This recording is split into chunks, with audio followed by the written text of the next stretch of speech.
Oke, hai teman-teman. Aku di sini Daru Putri bersama mahasiswa yang kece abis ya. Namanya Abi. Abi dan Daru, bukan Abi dan Umi ya di sini ya. Oke, Abi mungkin bisa kenalan dulu ke teman-teman yang ada di layar. Oke, halo guys. Perkenalkan nama saya Abimanyu Pratama. Saya mahasiswa manajemen FEUNJ dari angkatan 2021.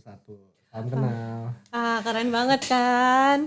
Oke, Abi, gimana nih kabarnya Abi? Alhamdulillah Bu, saya baik. Ibu gimana kabarnya? Alhamdulillah baik juga dong. Abi, kita mau ngomongin hal-hal seru nih katanya ya. Iya, benar. Kita mau ngomongin tentang apa sih Abi? Gini Bu, jadi kita ini mau ngomongin tentang teknik marketing dari Erigo yang belakangan ini sempat viral. Nah, Erigo ini sempat sampai masang billboard di Times Square New York nih Bu. Oke, seru banget ya. Jadi ini tuh bisa dapat menginspirasi semua orang. Jadi kreativitas Erigo ini luar biasa. Nah, dari awal kita udah penasaran ya teman-teman ya. Buat teman-teman yang penasaran, kita bakal ngasih tahu pelajaran seru yang bisa kita ambil nih dari kasusnya Erigo. Nah, sebelum kita masuk ke topik, Abi bisa coba spill dulu nih. Oke, boleh nih Bu. Jadi yang pertama itu kita akan bahas efek bola salju atau snowball effect nih dari kampanye si Erigo ini. Yang dimana mereka itu berani banget nunjukin iklan di New York Times Square. Nah menurut saya ini langkah yang super beda dan berani gitu ya dibanding dengan brand-brand lain. Mereka tuh berhasil mencuri perhatian media dan bikin iklan mereka tuh jadi pembicaraan yang seru Bu. Wah, menarik banget ya, Abi ya. Jadi nih, teman-teman, kalian tuh juga harus tahu bahwa kreativitas dan keberanian dalam pemasaran itu sangat penting. Nah, apalagi terkait dengan cara konsumen merespon suatu iklan gitu ya. Ini bisa banget mempengaruhi citra dan popularitas suatu brand gitu ya, Abi ya. Oalah, iya benar, ternyata gitu ya Bu ya. Jadi kita dapat pelajaran pertama yang bisa kita ambil nih dari Erigo kalau kita tuh jangan takut buat jadi yang sesuatu yang berbeda gitu dan bikin sesuatu yang mencolok juga gitu. Malah kita bisa jadi menciptakan efek bola salju yang nggak terduga ya Bu.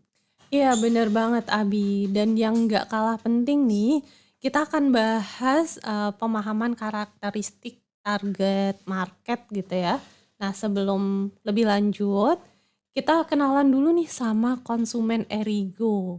Kenapa sih Erigo itu kok bisa memilih di New York Times Square gitu ya, dan sebenarnya siapa sih target marketnya mereka ini Abi? Oke, awalnya nih saya sempat mikir kalau Erigo itu marketnya itu bule, Bu. Tapi, Mhm. setelah saya cari tahu ternyata tuh salah gitu. Erigo tuh, paham banget nih apa yang mereka inginkan, bahwa konsumen Indonesia itu emang suka barang-barang dari luar negeri dan dengan pintarnya Erigo tuh bisa manfaatin kesempatan itu, Bu.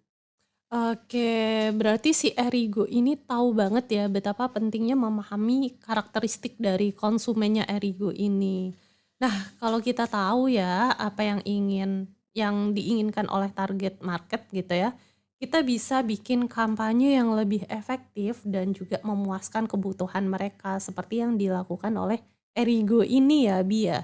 Iya benar Bu. Saya tuh juga dapat pelajaran lagi nih dari Erigo bahwa, kita tuh jangan lupain pemahaman karakteristik target market.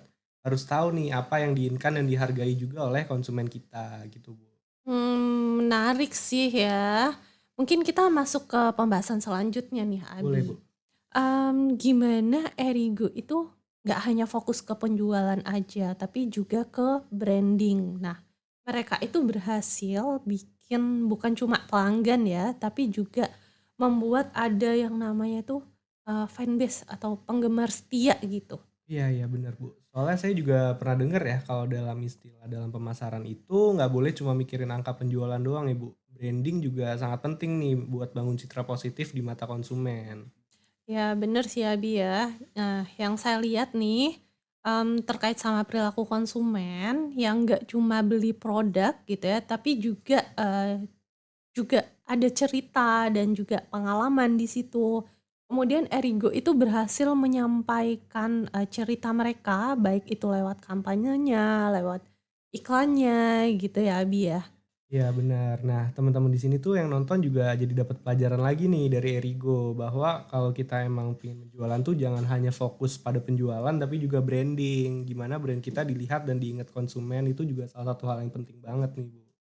Nah, iya sih, si Erigo ini juga, pinter banget gitu ya, karena berhasil memahami kecenderungan konsumen Indonesia, di mana perilaku konsumen Indonesia tuh yang sukanya barang-barang branded, barang yang dari luar negeri. Nah, si Erigo ini bisa memahami perilaku konsumen gitu ya. Jadi yang tadi seperti Abi sampaikan, dia membuat, di Times New York itu ya? Iya, Times Nah Square, gitu. Bu. Iya, Times Square di New York itu.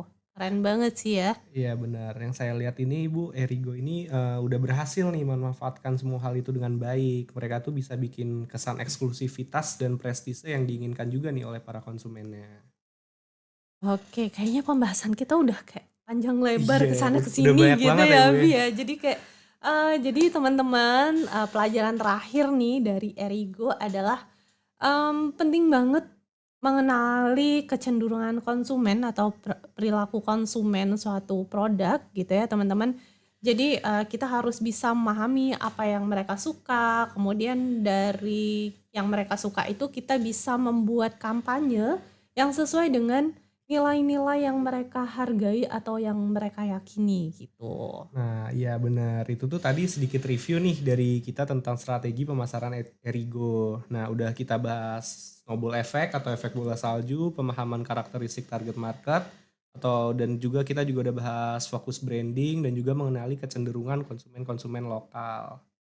Oke, Abi sepertinya waktunya sudah habis Wah, nih. nggak terasa ya Bu ya ternyata. Iya, nggak terasa seru banget ya Iya padahal ya. benar, sayang banget nih tapi makasih ya Bu ya udah mau ngobrol-ngobrol seru gini sama saya. Oke, mungkin besok kita bisa buat podcast lagi ya yang lebih Boleh. seru. Nah, teman-teman kalau ada ide yang apa nih yang bisa dibahas sama Abi gitu ya, mungkin atau sama teman-teman kece yang lain bisa ditulis di kolom komentar ya teman-teman ya.